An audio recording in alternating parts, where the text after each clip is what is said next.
Mesdames et messieurs, bonsoir. Merci d'être avec nous en ce moment pour cette édition.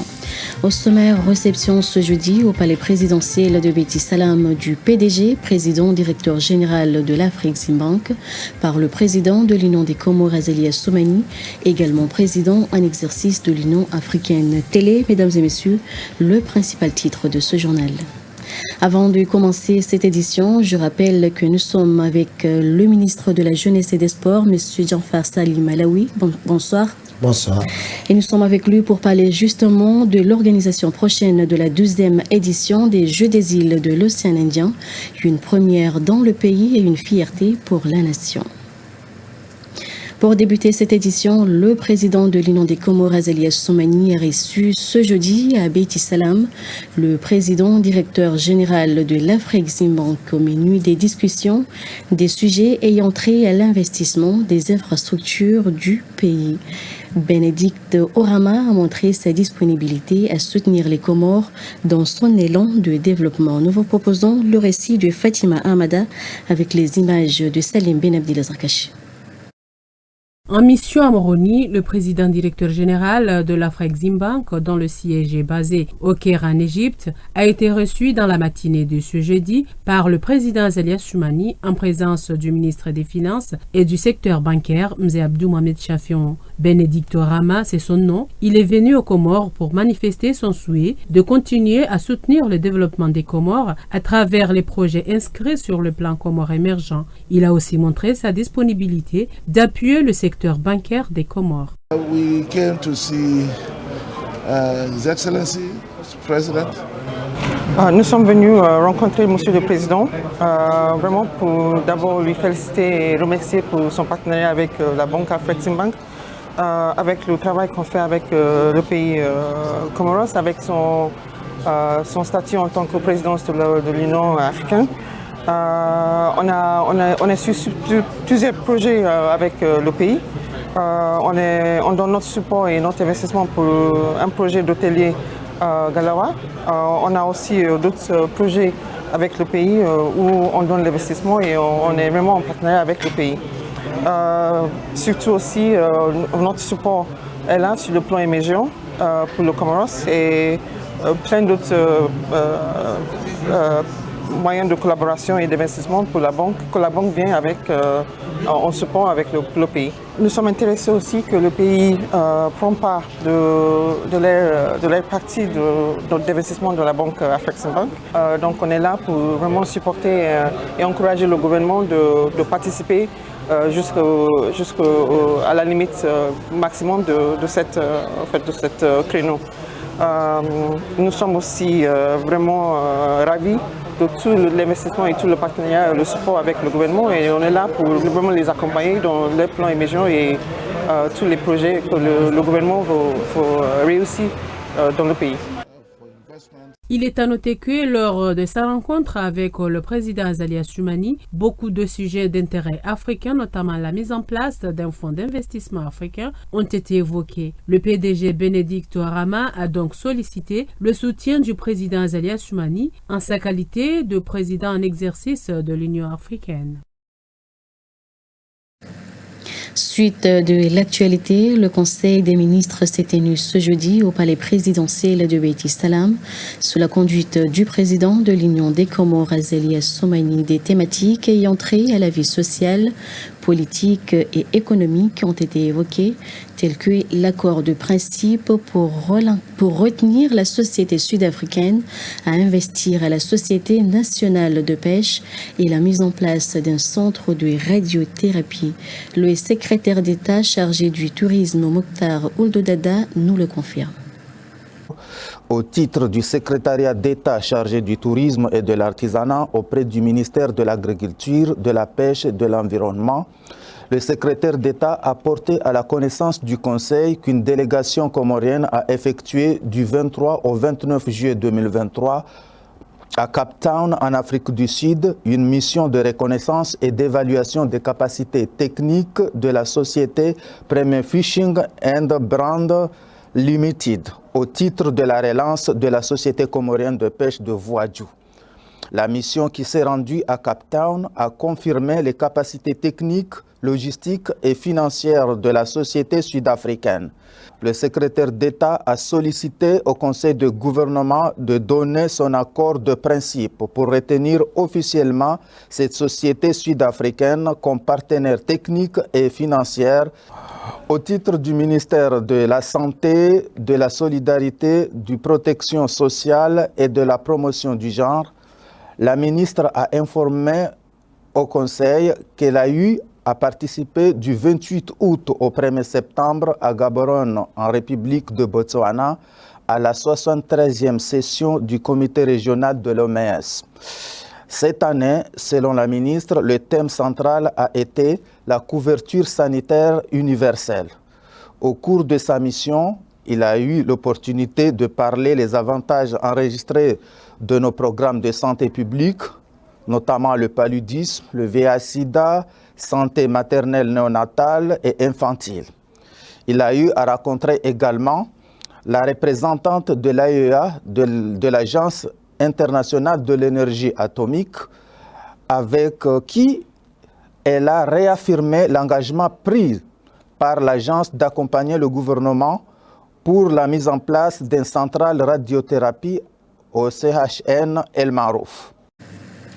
Autre point abordé lors de ce conseil, les préparatifs pour les prochaines élections présidentielles et celles des gouverneurs des îles, la fausse publication du calendrier de la rentrée scolaire 2023-2024 et les médailles remportées par les athlètes comoriens lors de la 11e édition des Jeux des îles de l'océan Indien à Madagascar. Encore une fois, nous vous proposons de le suivre. Au titre du ministre de l'Intérieur, de l'Information, de la décentralisation, de l'administration territoriale chargé des relations avec les institutions, le ministre a informé au Conseil des ministres, l'évolution des activités préparatoires des élections du président de l'Union et des gouverneurs des îles autonomes.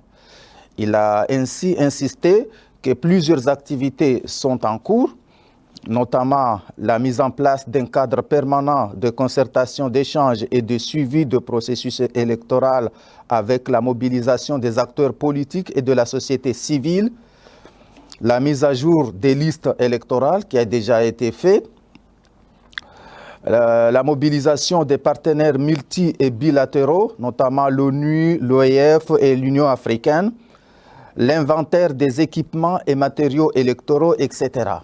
Au titre du ministère de l'Éducation nationale, le ministre a présenté au Conseil les travaux relatifs aux préparatifs de la rentrée scolaire pour l'année 2023-2024. La rentrée scolaire 2023-2024 est ainsi fixée. Le 18 septembre, c'est la rentrée des enseignants au niveau des écoles primaires et secondaires. Le 21, c'est pour les élèves. Pour les universitaires, la rentrée des enseignants est déjà passée parce que c'était le 5, c'était hier, c'était avant-hier, c'était la rentrée des enseignants, mais les étudiants ont jusqu'au 2 octobre pour effectuer leur rentrée scolaire dans leurs différentes facultés à l'Université des Comores. Au titre du ministère de la Jeunesse, de l'Emploi, du Travail, des Sports, des Arts et de la Culture, le ministre a exprimé sa profonde gratitude pour la décision prise lors de la réunion de KIG, Conseil international des Jeux, du 31 août 2023 à Antananarivo. Et c'est avec une grande fierté que le gouvernement comorien a confirmé officiellement son accord pour abriter la 12e édition des Jeux des îles de l'océan Indien 2027. Parlons sport à présent. Les Selacantes des Comores entraînent ce jeudi à Maluzini. Les entraînements enchaînent ce jeudi à Maluzini les entraînements pour affronter les Chipolopolo samedi prochain sous la houlette de Younes Zerdouk. L'équipe nationale a effectué ce mercredi une séance d'entraînement devant son public. Déjà éliminés de la compétition, les Selacantes ne cherchent que la victoire pour comptabiliser 9 points au classement. Reportage de Oustamidine Benhamed.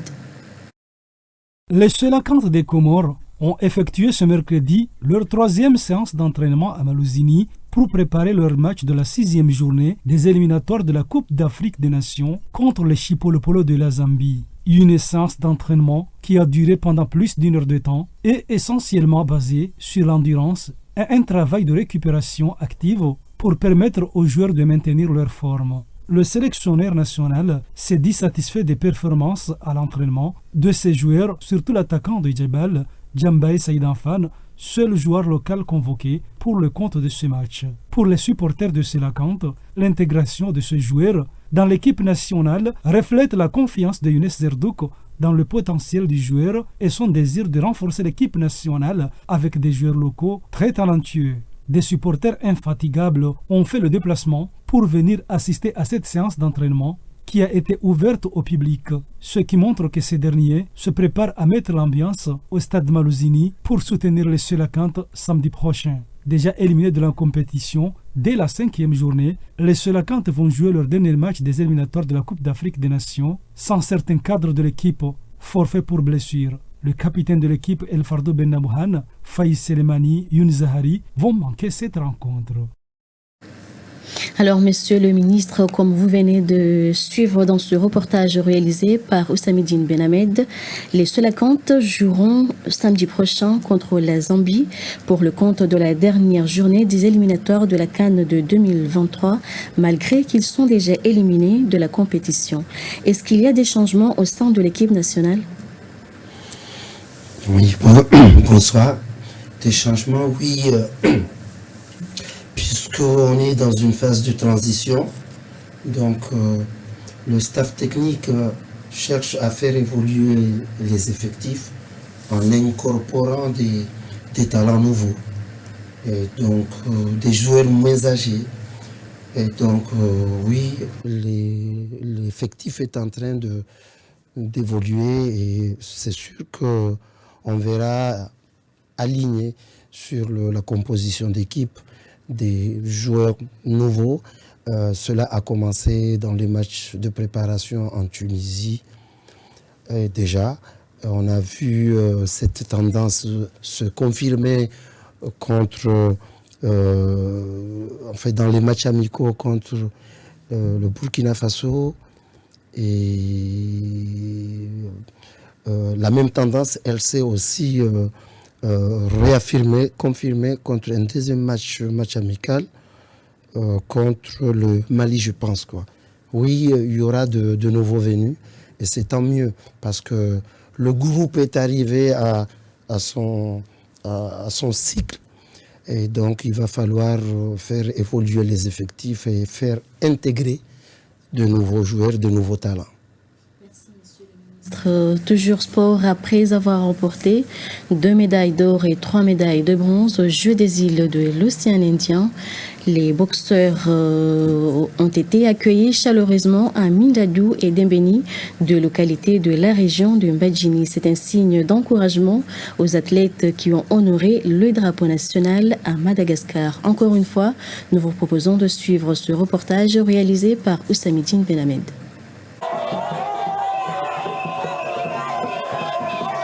Accompagnés par le président et le vice-président de la Fédération comorienne de boxe, les boxeurs ont été chaleureusement accueillis à Mindadou et Dembeni dans la région de Badjini-Ouest. C'est dans une ambiance conviviale que ces boxeurs ont reçu des applaudissements après avoir arraché 5 médailles, dont 2 d'argent et 3 de bronze. Le président de la Fédération comorienne de boxe a salué l'initiative des habitants de Badjini qui ont choisi d'être derrière leurs athlètes. Battus en finale, Rajaï Mohamed et Ali Nassor ont remporté des médailles d'argent, respectivement sur la catégorie de 60 kg et celle de 86 kg. Dans cette même discipline de combat, Sofiane Ahmed, Benchek Hassan et Samir Barouf Athoumani ont rapporté des médailles de bronze, ce qui explique que ce sport de combat a quand même brillé par rapport aux précédentes compétitions. Et le sélectionneur de l'équipe nationale de handball a tenu ce jeudi à Moroni une conférence de presse pour dresser un bilan et remercier ses joueurs pour leurs performances réalisées lors de la 11e édition des Jeux des îles de l'océan Indien à Madagascar. Éliminés en demi-finale, les Comores ont gardé la 4e place en handball. Saïd Elhad Loukman nous donne de plus amples précisions. On est parti à Madagascar avec 12 joueurs et joueuses par rapport à nos adversaires qui étaient entre 18 et 22. Malgré cet effectif, on a fait une belle performance pour la 4e place bien méritée, malgré qu'on cherchait la 3e place. Donc cela nous a donné une énergie, une motivation, une performance d'aller plus loin, donc pour préparer le handball de demain et pour les Jeux des îles 2027 ici au pays. La difficulté, c'est l'effectif, mais malgré cette difficulté, nous, on a su prendre cette difficulté en les transformant en une motivation positive. Donc on a travaillé beaucoup plus la moralité de nos athlètes et cette moralité nous a poussé à vraiment aller chercher cette 3e place, mais malgré on est terminé 4e. Donc le message que je peux envoyer à nos athlètes, c'est vraiment, moi et le DTN, on tient vraiment à les remercier, à les encourager et à les dire que maintenant ils ont 3 semaines, 1 mois de repos, parce qu'à partir d'octobre, on va reprendre les 2 équipes nationales pour préparer l'avenir du handball. Comme j'avais dit que d'ici novembre, décembre, la sélection féminine, on va partir à Dar es Salaam pour un match amical pour continuer à perfectionner pour l'avenir du handball comorien. Et le ministre de la Jeunesse et des Sports, Djanfar Salim Alaoui, a officiellement remis ce jeudi le drapeau des prochains Jeux des îles de l'océan Indien au président de la République, Azali Assoumani, et son gouvernement. C'est un signe qui montre que notre pays s'apprête à abriter la 12e édition en 2027. Un comité de haut niveau sera mis en place par décret présidentiel pour s'occuper de l'organisation. Suivant les explications du ministre des Sports. Au travers du Conseil des ministres d'aujourd'hui, j'ai eu l'occasion de remettre officiellement le drapeau des Jeux des îles de l'océan Indien au président de la République, au gouvernement comorien. Donc, pour compter de cette date, le gouvernement comorien a pris acte et s'engage à organiser les 12e Jeux des îles de l'océan Indien en 2027. C'est officiel et c'est acté. Alors, vous venez de remettre officiellement le drapeau des Jeux des îles de l'océan Indien au président de l'Union des Comores, Azali Assoumani. Y a-t-il eu un mot particulier de sa part? Oui, il m'a chaleureusement félicité. Oui, il m'a encouragé encore à aller de l'avant. Oui, parce qu'il m'avait missionné, il m'avait chargé de ramener, de rentrer au pays avec l'attribution des Jeux. Donc c'est fait, mission accomplie. Maintenant, il faudra nous mettre au travail. Donc le cap est donné, va falloir très rapidement, par rapport aux infrastructures sportives, par rapport aux infrastructures hôtelières, par rapport aux infrastructures médicales, par rapport aux aspects sécuritaires. Il y a du boulot, hein, je l'admets, mais disons que on n'est pas sous pression. On n'est pas sous pression. Quand on est parti à Madagascar, on est parti avec 2 objectifs. Un, bien participer au Jeux et faire bonne figure. On a ramené une belle moisson de médailles, 5 médailles d'or, 10 médailles d'argent et 16 médailles de bronze, 31 médailles. C'est du jamais vu dans l'histoire des Jeux des îles. Donc, on se projette dans la préparation de 2027 et donc il va falloir vraiment nous mettre à l'œuvre et chaque minute va compter. Alors, comme vous l'avez souligné tout à l'heure, en matière d'infrastructure, est-ce que les Comores sont en mesure d'organiser les Jeux vu le délai imparti? on a une cahier de charges et on a des objectifs à atteindre. Oui, on sera au rendez-vous par rapport aux infrastructures. On a signé une convention avec un partenaire de choix, la Chine, et elle s'est engagée à nous construire la piscine olympique, le gymnase. Je pense qu'avec ces deux sites, ces deux infrastructures, on aura fait le tour du sujet de la question, quoi. Donc on est armé à répondre présent au rendez-vous de 2027. Et comment dirais-je, ça va être des moments vraiment conviviaux et la communion sera aussi, elle fera partie de nos objectifs. Peut-on dire que c'est un fardeau ou un honneur pour le pays d'organiser ces Jeux? On a le privilège, on a été choisi par le CIJ, le Conseil international des Jeux, pour abriter, organiser les 12e Jeux des îles de l'océan Indien. Donc on n'entend pas du tout décevoir tout ce beau monde.